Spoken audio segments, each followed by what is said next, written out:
नमस्कार दोस्तों, आज इस वीडियो में हम कोशिका से संबंधित कुछ महत्वपूर्ण क्वेश्चंस देखेंगे जो कि आपके रीट, नीट और अन्य जितने भी कंपटीशन एग्जाम हैं उन सभी के लिए बहुत ही महत्वपूर्ण है। इस वीडियो के अंतर्गत हम कोशिका से संबंधित टोटल 25 प्लस क्वेश्चन देखेंगे और जो कि व्याख्या सहित होंगे। इस कारण आपका जो कोशिका का टॉपिक है वो लगभग पूरा का पूरा कंप्लीट हो जाएगा। इसके अलावा जो कोशिकांग बचते हैं उनसे संबंधित क्वेश्चंस हम आगे आने वाले वीडियो में एक एक करके हर एक कोशिकांग को हम कंप्लीट करेंगे। तो आप इस वीडियो को शुरू से लेकर अंत तक ध्यानपूर्वक देखिए और यदि अभी तक आपने मेरे चैनल को सब्सक्राइब नहीं किया है तो सब्सक्राइब जरूर कर लीजिए। तो आइए शुरू करते हैं। आज का हमारा पहला क्वेश्चन है,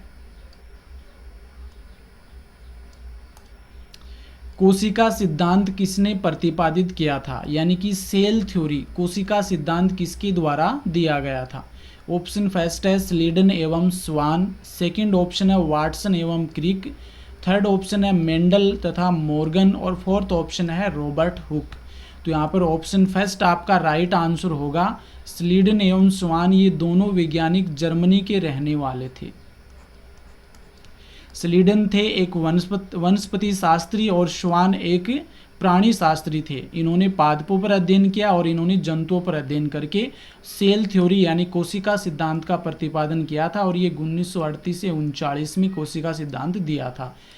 कोशिका सिद्धांत के अनुसार जितने भी सजीव होते हैं वो सभी सजीव है वो कोशिकाओं से मिलकर बने होते हैं और उन सजीवों का जो शरीर होता है उनके शरीर की संरचनात्मक एवं क्रियात्मक इकाई यानी कि जो सूक्ष्मतम इकाई है वो क्या होती है? कोशिका होती है। ये बताया था स्लीडन एवं स्वान ने। इसके बाद में जो नेक्स्ट ऑप्शन की हम बात कर लेते हैं, वाटसन एवं क्रिक थे। इन्होंने डीएनए का द्विकुंडलित मॉडल दिया था। मेंडल तथा मॉर्गन ये आपके आनुवांशिकी से संबंधित हैं। रॉबर्ट हुक ने सर्वप्रथम कोशिका की खोज की थी 1665 ईस्वी में। तो यहाँ पर हम सभी ऑप्शंस को कवर करते हुए चलेंगे जिससे आपके हर एक क्वेश्चन में 4-5 क्वेश्चन आपके कवर हो जाएंगे। तो फर्स्ट क्वेश्चन का आंसर होगा ऑप्शन फर्स्ट। नेक्स्ट क्वेश्चन है, निम्न में से कौन सा कोशिका सिद्धांत का अपवाद है? निम्न में से कौन सा कोशिका सिद्धांत का अपवाद है? ऑप्शन फर्स्ट है जीवाणु, सेकंड है कवक, थर्ड है लाइकेन और फोर्थ है वायरस। तो यहाँ पर राइट आंसर ऑप्शन फोर्थ हो जाएगा। वायरस जो होता है इसे हम सजीव और निर्जीव की मध्य की योजक कड़ी कहते हैं, क्योंकि जब ये किसी पोषक शरीर से बाहर होता है तो ये निर्जीव होता है, जब किसी पोषक शरीर के अंदर होता है तो ये सजीव हो जाता है और इस कारण से इसे सजीव और निर्जीव की योजक कड़ी माना जाता है और इसे कोशिका सिद्धांत का अपवाद भी कहते हैं। इसके अलावा हम बात करें तो जीवाणु जो कि एक प्रोकैरियोटिक कोशिका का उदाहरण है, यानी कि जीवाणुओं में प्रोकैरियोटिक कोशिका पाई जाती है। कवक की बात करें तो इनकी जो कोशिका भित्ति होती है वो काइटिन की बनी होती है, ये आपको ध्यान में रखना है और इस काइटिन को हम फंगल सेलुलोज भी कहते हैं, फंगल सेलुलोज भी कहा जाता है। लाइकेन जो होता है इसमें एक तो कवक और शैवाल ये दोनों मिलकर के सहजीवन व्यतीत करते हैं लाइकेन में। नेक्स्ट क्वेश्चन है, किसकी उपस्थिति यूकेरियोटिक कोशिकाओं को प्रोकैरियोटिक कोशिकाओं से अलग करती है? यानी किसकी उपस्थिति है वो यूकेरियोटिक कोशिकाओं को प्रोकैरियोटिक कोशिकाओं से अलग करती है? ऑप्शन फर्स्ट है कोशिका भित्ति, सेकंड है केंद्रक झिल्ली, थर्ड है राइबोसोम और फोर्थ है लाइसोसोम। तो यहाँ पर हम ऑप्शंस की बात करें तो कोशिका भित्ति ये दोनों कोशिकाओं में ही पाई जाती है, राइबोसोम भी दोनों कोशिकाओं में पाया जाता है, लाइसोसोम ये मुख्य रूप से हम बात करें तो यूकेरियोटिक कोशिकाओं में पाया जाता है। लेकिन यहाँ पर आपका राइट आंसर जो होगा ऑप्शन सेकंड होगा। केंद्रक झिल्ली है ये केवल यूकेरियोटिक कोशिकाओं में पाई जाती है, प्रोकैरियोटिक कोशिकाओं में नहीं पाई जाती है और इसी कारण से प्रोकैरियोटिक कोशिकाओं में जो केंद्रक होता है ये केंद्रक नगन होता है और इस प्रकार के केंद्रक को हम क्या कहते हैं? केंद्रकाभ कहते हैं। केंद्रकाभ या अंग्रेजी में इसे हम न्यूक्लियोइड कहते हैं, न्यूक्लियोइड कहा जाता है, जबकि यूकेरियोटिक कोशिकाओं में दोहरी केंद्रक झिल्ली पाई जाती है। तो यहाँ पर राइट आंसर ऑप्शन सेकंड होगा। नेक्स्ट है क्वेश्चन नंबर 4, यह किसने कहा था कि पूर्ववर्ती कोशिका से ही नई कोशिका का निर्माण होता है? वेरी वेरी इंपॉर्टेंट क्वेश्चन है ये। यह किसने कहा था कि पूर्ववर्ती कोशिका से ही नई कोशिका का निर्माण होता है? ऑप्शन फर्स्ट है रॉबर्ट हुक, सेकंड है मैथियास स्लीडन, थर्ड है रुडोल्फ विर्चो और फोर्थ है रॉबर्ट ब्राउन। तो यहाँ पर राइट आंसर ऑप्शन थर्ड हो जाएगा। रुडोल्फ विर्चो ने 1855 ईस्वी में इन्होंने बताया कि जो पूर्ववर्ती कोशिका है उसी में विभाजन के द्वारा नई कोशिकाओं का निर्माण होता है। और इन्होंने एक टर्म दी थी ओमनिस सेलुला ई सेलुला, ये आपको ध्यान में रखना है। ऑप्शन फर्स्ट की हम बात करें तो रॉबर्ट हुक ने कोशिका की खोज की थी, मैथियास स्लीडन जो कि कोशिका सिद्धांत से संबंधित थे, और रॉबर्ट ब्राउन थे, इन्होंने केंद्र की खोज की थी। नेक्स्ट है क्वेश्चन नंबर 5। सबसे लंबी पादप कोशिका किसमें पाई जाती है? सबसे लंबी पादप कोशिका किसमें पाई जाती है? ऑप्शन फर्स्ट है विक्टोरिया एमाजोनिका, सेकंड है वो है मेरिया निविया, थर्ड है यूकेलिप्टस और फोर्थ है सिकोवा। तो यहाँ पर राइट आंसर ऑप्शन सेकंड हो जाएगा, वो है मेरिया निविया में सबसे लंबी पादप कोशिका पाई जाती है। और यहाँ पर सबसे लंबा पादप की बात करें तो यहाँ पर यूकेलिप्टस हो जाएगा, जिसे हम सफ़ेदा भी कहते हैं। तो 5 नंबर का क्वेश्चन का राइट आंसर ऑप्शन सेकंड हो जाएगा। नेक्स्ट है क्वेश्चन नंबर 6। डायोस्कारिया में उपस्थित स्टार के समान यानी कि तारे के आकार के स्टार के समान क्रिस्टल कहलाते हैं। डायोस्कारिया में स्टार के समान तारे के समान क्रिस्टल्स पाए जाते हैं, इन्हें हम क्या कहते हैं? ऑप्शन फर्स्ट है डूसेस, सेकंड है सिस्टोलिथ, थर्ड है रेफाइड्स और फोर्थ है इनमें से कोई नहीं। तो यहाँ पर राइट आंसर ऑप्शन फर्स्ट हो जाएगा। डूसेस जो होते हैं ये तारे के आकार के क्रिस्टल्स होते हैं, ये डायोस्कारिया में पाए जाते हैं। नेक्स्ट है क्वेश्चन नंबर 7। रेफाइड्स से सुई के समान कैल्शियम ऑक्सीलेट के क्रिस्टल्स होते हैं। तो पहला क्वेश्चन तो यहीं पे बनता है कि रेफाइड्स होते हैं जो सुई के समान क्रिस्टल होते हैं, तो ये किसके बने होते हैं? कैल्शियम ऑक्सीलेट के बने होते हैं। ये किस में पाए जाते हैं? ऑप्शन फर्स्ट है एस्पेरेगस, सेकंड है डहेलिया, थर्ड है बालसम और फोर्थ है गुलाब। तो यहाँ पर राइट आंसर ऑप्शन थर्ड हो जाएगा। बालसम में सुई के समान कैल्शियम ऑक्सीलेट के क्रिस्टल पाए जाते हैं, जिन्हें रेफाइड्स कहते हैं। नेक्स्ट है क्वेश्चन नंबर 8। कोशिका भित्ति सहित सबसे छोटी जीवित कोशिका है। कोशिका भित्ति सहित यानी ऐसी कौन सी सबसे छोटी जीवित कोशिका है जिसमें कोशिका भित्ति पाई जाती है? ऑप्शन फर्स्ट है वायरस की, सेकंड है सेवालों की, थर्ड है जीवाणु की और फोर्थ है माइकोप्लाज्मा। देखो वायरस में तो कोशिका भित्ति नहीं पाई जाती, इसमें तो प्रोटीन से बना हुआ कैप्सूल पाया जाता है। सवालों में कोशिका भित्ति पाई जाती है लेकिन सबसे छोटी कोशिका नहीं होती ये। जीवाणु में कोशिका भित्ति पाई जाती है और यही आपका राइट आंसर होगा, सबसे छोटी कोशिका होती है, इसमें प्रोकैरियोटिक कोशिका पाई जाती है। माइकोप्लाज्मा है, इसमें कोशिका भित्ति नहीं पाई जाती है। नेक्स्ट क्वेश्चन है माइक्रोग्राफिया पुस्तक के लेखक कौन है? माइक्रोग्राफिया पुस्तक के लेखक कौन है? ऑप्शन फर्स्ट है रॉबर्ट हुक, सेकंड है लुवेन हॉक, थर्ड है रुडोल्फ विर्चो और फोर्थ है स्वान। तो यहाँ पर राइट आंसर ऑप्शन फर्स्ट हो जाएगा। रॉबर्ट हुक के द्वारा 1665 ईस्वी में इनके द्वारा एक बुक लिखी गई जिसका नाम था माइक्रोग्राफिया। इसी बुक में इन्होंने बताया कि जो कोरक कोशिका की इसी बुक में खोज से संबंधित बताया गया। कोरक कोशिका की खोज वो इन्होंने की थी 1665 ईस्वी में और इसका प्रकाशन है वो माइक्रोग्राफिया में ही किया गया था और ये एक प्रकार की मर्त कोशिका थी। तो माइक्रोग्राफिया पुस्तक है ये रॉबर्ट हुक के द्वारा लिखी गई थी। इसके बाद में हम ऑप्शंस की बात करें तो इसमें सेकंड ऑप्शन है एंटोनी वॉन लुवेन हॉक थे, इन्होंने जीवित कोशिका की खोज की थी। जीवित कोशिका की खोज की थी इन्होंने। बैक्टीरिया, स्पर्म यानी कि शुक्राणु, इनको माइक्रोस्कोप की सहायता से इनका अध्ययन किया था। रुडोल्फ विर्चो थे जो इन्होंने बताया कि पूर्ववर्ती कोशिका से नई कोशिकाओं का निर्माण होता है और श्वान जो कोशिका सिद्धांत से संबंधित थे। क्वेश्चन नंबर 10, वह शाखा जिसमें कोशिका की संरचना का अध्ययन किया जाता है, यानी विज्ञान की वह शाखा कौन सी है जिसमें कोशिका की संरचना का अध्ययन किया जाता है। ऑप्शन फर्स्ट है इकोलॉजी, सेकंड है मॉर्फोलॉजी, थर्ड है साइटोलॉजी और फोर्थ है एम्ब्रियोलॉजी। तो यहाँ पर राइट आंसर ऑप्शन थर्ड हो जाएगा। साइटोलॉजी के अंतर्गत कोशिका से संबंधित अध्ययन किया जाता है और इसे हिंदी में कोशिका विज्ञान भी कहते हैं। कोशिका विज्ञान भी कहा जाता है और इसके जो जनक हैं वो रॉबर्ट हुक को कहा जाता है। रॉबर्ट हुक को कोशिका विज्ञान का जनक माना जाता है। इकोलॉजी के अंतर्गत हमारे पर्यावरण से संबंधित अध्ययन किया जाता है। पर्यावरण में जो जीव जंतु पाए जाते हैं उनका इस पर्यावरण के साथ क्या संबंध होता है, उससे संबंधित अध्ययन इकोलॉजी के अंतर्गत किया जाता है।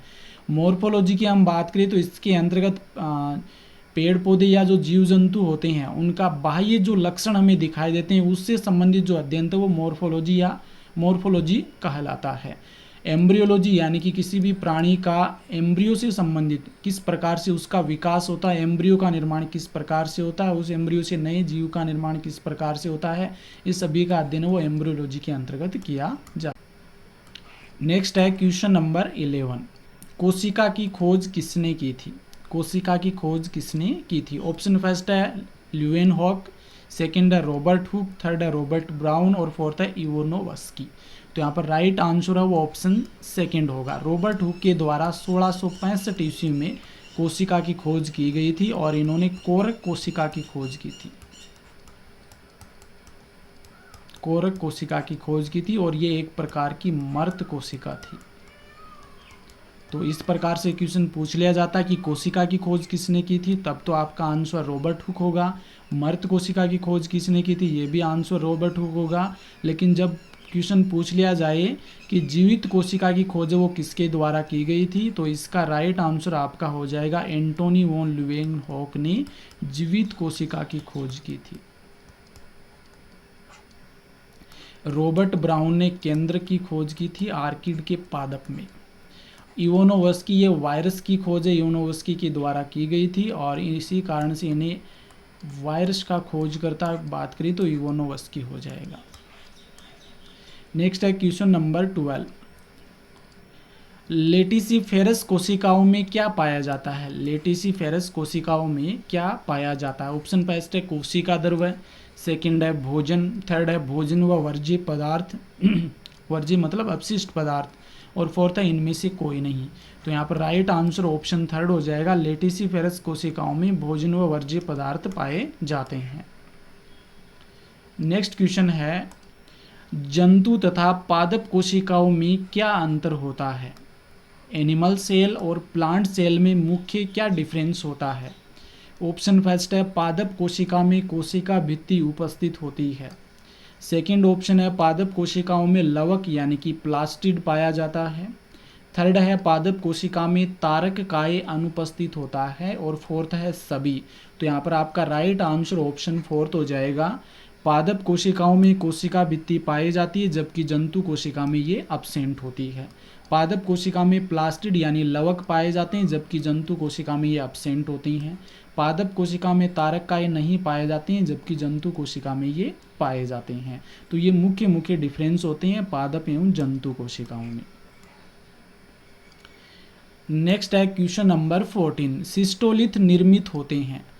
सिस्टोलिथ निर्मित होते हैं। ऑप्शन फर्स्ट है कैल्शियम ऑक्सीलेट के, सेकंड है कैल्शियम कार्बोनेट के, थर्ड ऑप्शन है कैल्शियम हाइड्रोक्साइड और फोर्थ है कैल्शियम ऑक्साइड की।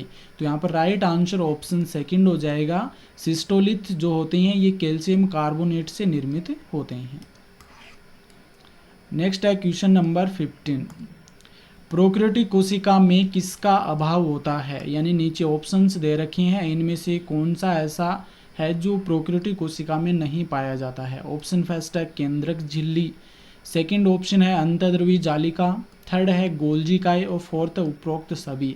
तो यहाँ पर राइट आंसर ऑप्शन फोर्थ हो जाएगा। ये सभी हैं जो प्रोकैरियोटिक कोशिका में नहीं पाए जाते हैं, यानी केंद्रक झिल्ली ये प्रोकैरियोटिक कोशिका में एब्सेंट होती है, अंतर्द्रवी जालिका भी नहीं पाई जाती और गोल्जी काय भी नहीं पाए जाते हैं।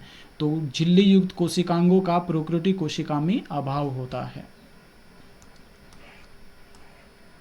नेक्स्ट है क्वेश्चन नंबर 16। सबसे छोटी कोशिका है, यानी सबसे छोटी कोशिका कौन सी है? ऑप्शन फर्स्ट है एसिटाबुलेरिया, सेकंड है नोस्टोक, थर्ड है क्लेमाइडोमोनास और फोर्थ है प्लूरोनिमोनिया के समान जीव। प्लूरोनिमोनिया के समान जीव। तो यहाँ पर राइट आंसर ऑप्शन फोर्थ हो जाएगा, जिसे हम PPLOB कहते हैं, प्लूरोनिमोनिया लाइक ऑर्गेनिज्म या प्लूरोनिमोनिया के समान जीव, और इसे ही हम माइकोप्लाज्मा कहते हैं।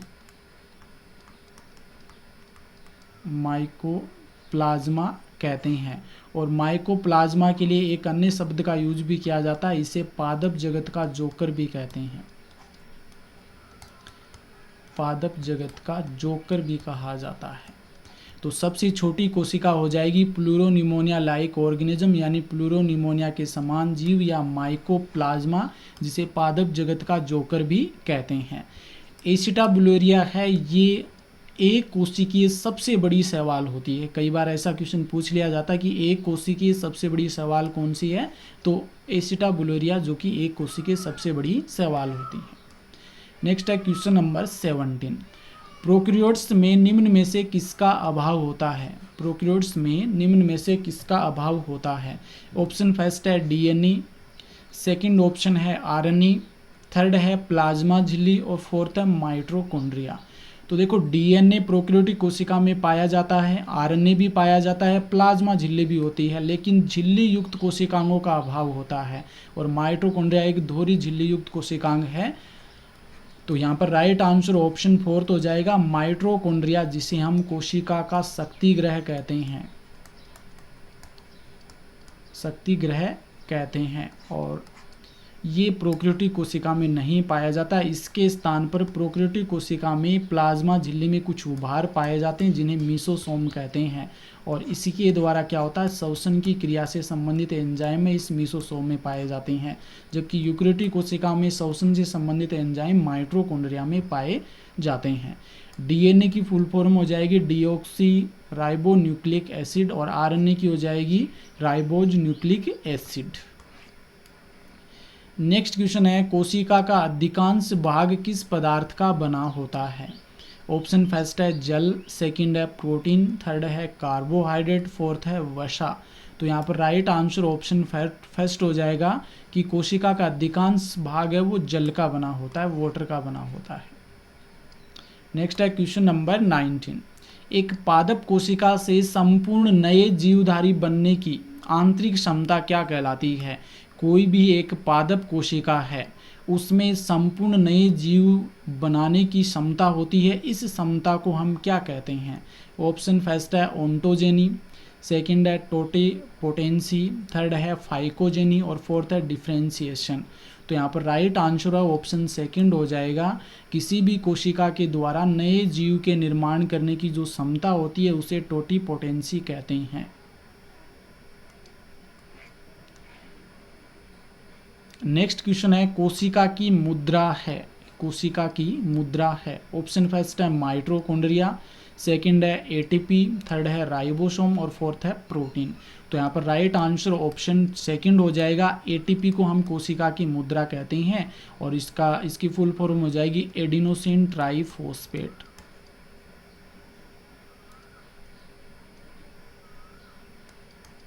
Adenosine triphosphate.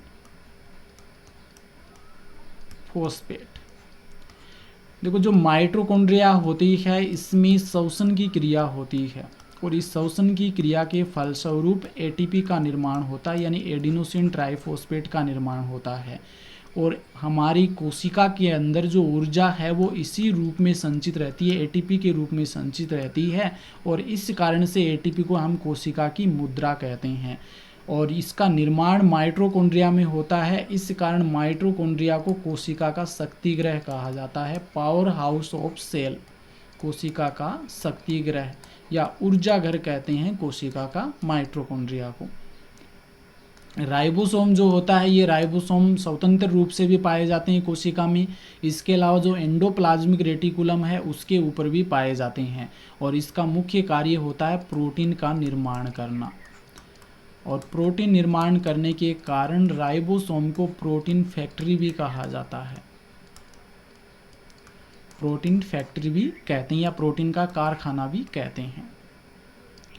नेक्स्ट क्वेश्चन है, शरीर की संरचनात्मक एवं क्रियात्मक इकाई है, शरीर की स्ट्रक्चरल एवं फंक्शनल यूनिट कौन सी है? तो ऑप्शन फर्स्ट है कोशिका, सेकंड है ऊतक, थर्ड है अंग और फोर्थ है कोशिकांग।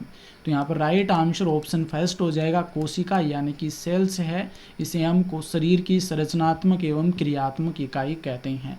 यानी कि कोई भी कोशिका है, असंख्य कोशिका मिलकर के किसका निर्माण करते हैं? ऊतक का निर्माण करते हैं। और ऊतक मिलकर के अंग का निर्माण करते हैं, अंग मिलकर के अंग तंत्र का निर्माण करते हैं, और अंग तंत्र मिलकर के आगे किसी जीव की कंप्लीट बॉडी का निर्माण करता, शरीर का निर्माण करता है। तो ऑटोमेटिकली किसी भी शरीर की संरचनात्मक एवं क्रियात्मक इकाई क्या हो जाएगी? कोशिका हो जाएगी। सजीव एवं निर्जीव की योजक कड़ी किसे कहते हैं? वेरी वेरी इंपॉर्टेंट क्वेश्चन है ये। सजीव और निर्जीव की योजक कड़ी किसे कहा जाता है? ऑप्शन फर्स्ट है जीवाणु, सेकंड है कवक, थर्ड है विषाणु यानी वायरस, फोर्थ है माइकोप्लाज्मा। तो यहाँ पर राइट आंसर ऑप्शन थर्ड हो जाएगा। विषाणु को सजीव व निर्जीव की योजक कड़ी कहा जाता है, क्योंकि विषाणु है ये किसी भी सजीव के शरीर के अंदर रहता है तो उस समय ये जीवित रहता है, और जब ये उस शरीर के बाहर रहता तो ये मृत रहता है, और इसे हम कोशिका सिद्धांत का अपवाद भी माना जाता है। नेक्स्ट क्वेश्चन है, सर्वप्रथम जीवित कोशिका की खोज किसने की थी? सर्वप्रथम जीवित कोशिका की खोज वो किसके द्वारा की गई थी? ऑप्शन फर्स्ट है एंटोनी वॉन ल्यूवेनहॉक, सेकेंड है रॉबर्ट हुक, थर्ड है रॉबर्ट ब्राउन और फोर्थ है रुडोल्फ विर्चो। तो यहाँ पर राइट आंसर ऑप्शन फर्स्ट हो जाएगा। एंटोनी वॉन ल्यूवेनहॉक ने माइक्रोस्कोप की सहायता से स्पर्म यानी शुक्राणु और कुछ बैक्टीरिया को देखा था, और उसी आधार पर इन्होंने जीवित कोशिका की खोज की थी, और उन्होंने कोशिका को नाम दिया था एनिमलक्यूल नाम दिया था। तो जीवित कोशिका की खोज वो एंटोनी वॉन ल्यूवेनहॉक ने की थी। मृत कोशिका की खोज रॉबर्ट हुक ने की थी। केंद्र की खोज रॉबर्ट ब्राउन के द्वारा की गई थी, और रुडोल्फ विर्चो ने बताया कि पूर्ववर्ती कोशिका से ही नई कोशिका का निर्माण होता है। नेक्स्ट क्वेश्चन है, पादप कोशिका व जंतु कोशिका में मुख्य संचित भोजन है? ये भी बहुत ही महत्वपूर्ण क्वेश्चन है। पादप कोशिका व जंतु कोशिका में मुख्य संचित भोजन है। ऑप्शन फर्स्ट है स्टार्च व ग्लाइकोजन, सेकंड है वसा व ग्लूकोज, थर्ड है प्रोटीन व वसा, और फोर्थ है इनमें से कोई नहीं। तो पादप कोशिका में संचित भोजन होता है स्टार्च, जिसे हम हिंदी में कहते हैं मंड, जबकि जंतु कोशिका में संचित भोजन होता है ग्लाइकोजन, जो कि ग्लूकोज के बहुलीकरण से बनता है। तो यहाँ पर राइट आंसर ऑप्शन फर्स्ट हो जाएगा, स्टार्च व ग्लाइकोजन ये पादप व जंतु कोशिका में संचित भोजन होता है। नेक्स्ट है क्वेश्चन नंबर 25, सबसे बड़ी जंतु कोशिका है? तो सबसे बड़ी जंतु कोशिका कौन सी है? ऑप्शन फर्स्ट है मुर्गी का अंडा, सेकंड है तंत्रिका कोशिका, थर्ड है शुतुरमुर्ग का अंडा, और फोर्थ है इनमें से कोई नहीं।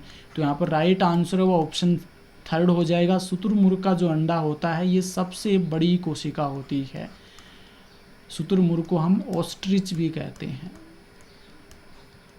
तो ये भी वेरी वेरी इंपॉर्टेंट क्वेश्चन है, कई बार एग्जाम में पूछा गया है कि सबसे बड़ी जंतु कोशिका शुतुरमुर्ग का अंडा होता है। आज का इस वीडियो का हमारा लास्ट क्वेश्चन है, मानव शरीर की सबसे लंबी कोशिका है?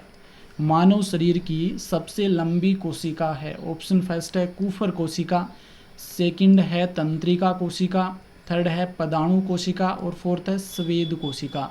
तो यहाँ पर राइट आंसर है वो ऑप्शन सेकंड हो जाएगा, तंत्रिका कोशिका, यानी कि न्यूरॉन्स है ये मानव शरीर की सबसे लंबी कोशिका होती है। इसके अलावा ऑप्शंस की बात करें तो कूफर कोशिकाएं होती हैं ये यकृत में पाई जाती हैं, और यकृत में ये भक्षकाणु प्रकृति की होती हैं। पदाणु कोशिकाएं हैं, ये हमारे नेफ्रॉन में पाई जाती हैं। नेफ्रॉन का जो आगे वाला भाग होता है जिसे हम बोमन संपुट कहते हैं, उसमें पाई जाती हैं। और स्वेद कोशिकाएं ये क्या करती हैं, बहुत सारी मिलकर के स्वेद ग्रंथि का निर्माण करती है, जिसके द्वारा पसीने का स्रावण होता है। और एक क्वेश्चन मैं आपको यहाँ पर और बता देता हूँ कि मानव शरीर की सबसे छोटी कोशिका कौन सी होती है। ये भी क्वेश्चन कई बार पूछ लिया जाता है। तो सबसे छोटी कोशिका जो होती है वो होती है शुक्राणु यानी कि स्पर्म। इस प्रकार से हमने टोटल 26 क्वेश्चन देखे हैं और इन 26 क्वेश्चनों को हमने व्याख्या सहित देखा। इस कारण लगभग आपके 50 से 100 क्वेश्चन के समथिंग आपके कवर हो रहे हैं। आपका कोशिका का जो टॉपिक है वो पूरा का पूरा कंप्लीट कवर हो रहा है। इसके आगे का जो हम वीडियो देखेंगे उसमें कोशिका के जो कोशिकांग हैं उनसे संबंधित एक एक करके उनसे संबंधित कुछ महत्वपूर्ण क्वेश्चन देखेंगे। यदि आपको ये वीडियो अच्छा लगा है तो इसे लाइक कीजिए, वीडियो को अधिक से अधिक शेयर कीजिए और मेरे चैनल को सब्सक्राइब कीजिए। धन्यवाद।